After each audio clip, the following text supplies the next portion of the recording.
Pillars don't belong to them, Raziel. They belong to us.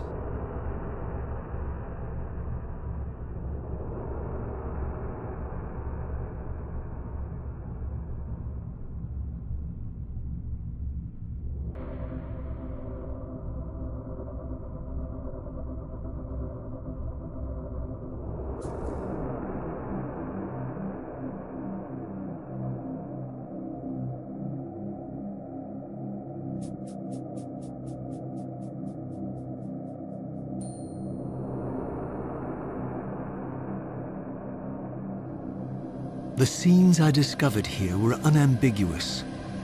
This race of winged beings, the architects of the pillars and the creators of the Reaver, were Nosgoth's first vampires. Their features so like my own, but beautiful, where mine were grotesque, and angelic, while mine were demonic.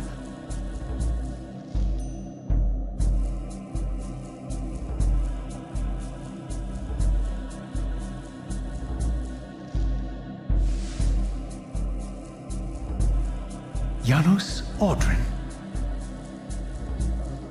Long ago, and long before I first walked the earth, vampires were godlike, and our kind ruled the land.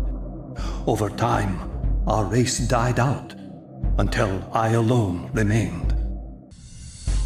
9 guardians were called to serve the pillars, and I was summoned as the 10th guardian, the keeper of the Reaver, the weapon of our salvation.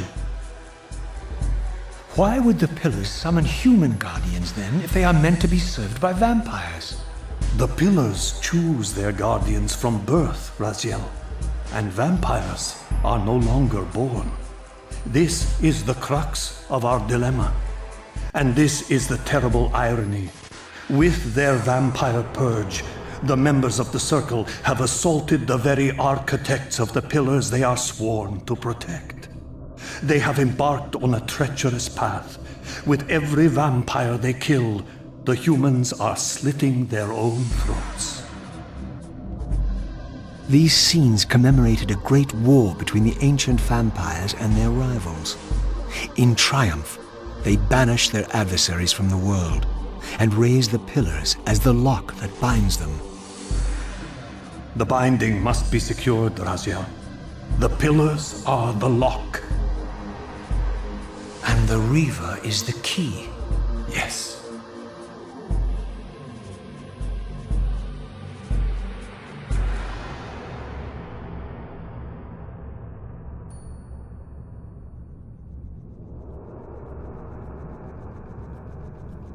In their defeat, the vampires' enemy retaliated with a terrible curse, afflicting the vampires with a bloodthirst that turned their once noble race into ravenous predators.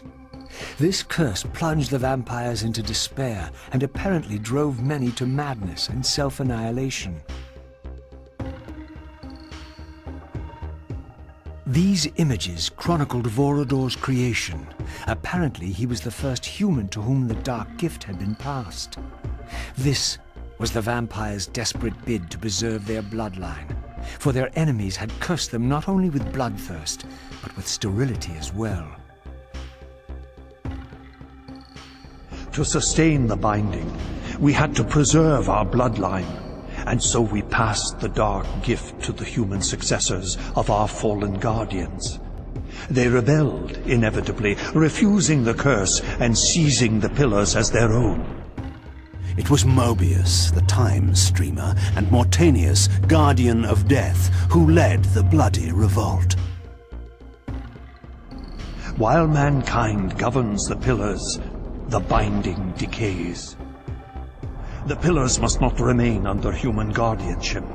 They are not competent to serve. Dear God!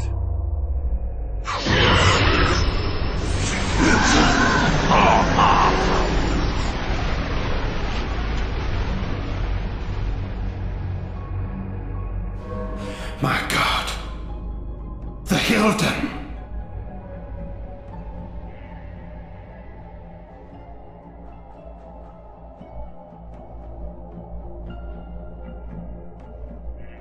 We were opposed by another race, similar to ours in power, but different in method and intention. The race that fought the vampires was the Hyldeni. They control the Sarafan. They are striving to wipe out the vampires, enslave the humans, and reclaim all Nosgoth as their own. They are the evil that plague us once again, authors of the demons. They have returned to enact a terrible revenge. You understand nothing. You are a degenerate remnant of a cursed race, doomed to walk the night as a parasite. Your life as easily snuffed out as those you feed on to survive. My race is but a warped parody of our former beauty. We are, like you, fallen gods, scratching for our former power. But we will prevail. We will cleanse this world of your kind, and bring about a new, glorious age. Tortured eons of suffering are too good for you, vampire. But not for you, Hyldeni, who has dared to set a corrupting foot upon this world after your banishment. Return to the demon dimension in which you belong. And by what right, cursed one, did you send my kind to that place of evil? By what right did you lay on us the curse that drove us from the light and made us predators of humankind? It was justice for our banishment from the world. You see what it has made of our once fair race. Did it not occur to you that perhaps my cause, and not yours, is the cause of right, of justice? History is written by the victors. I discovered scenes that told a familiar story, but from a very different point of view. This was the work of the enemy race, and revealed what the vampire histories had conveniently omitted. How the noble vampires, guard-ridden and righteous, had started the wars that would destroy both races, victor and vanquished alike. Their adversaries opposed the vampires' god, and refused to submit to the wheel of fate. For this, they were banished. I should have realized what it was they worshipped. Now there was no question, for this scene depicted the ancient vampires' torment and despair as their curse cast them from the wheel of fate. So this was the god whose abandonment had driven them to madness and suicide. Finally, I understood. It was not the bloodthirst, but their immortality that was the true nature of their enemy's curse. They liberated you from the wheel of fate. They imprisoned our souls in this flesh, expelling us from the purifying cycle of death and rebirth. The wisest, strongest, most noble race, gulled by the voice of that old parasite.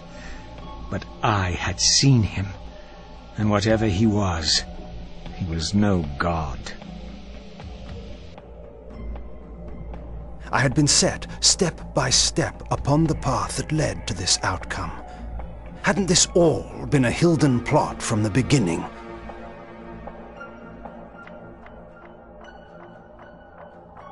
The seduction of the Circle and possession of Mortanius, Ariel's murder, the corruption and collapse of the Pillars, all orchestrated as a prelude to this moment. Your secrets are known to me now. Our banishment in the demon dimension also ensures our immortality. One day, we shall return. Should your kind breach that place of banishment again, I will be waiting. You will not live that long.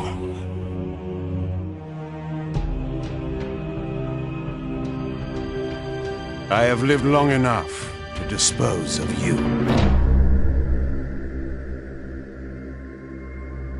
Raziel. There may yet be hope. There is one who will be called. You must seek the Scion of Balance. Go, speed your endeavor. Face him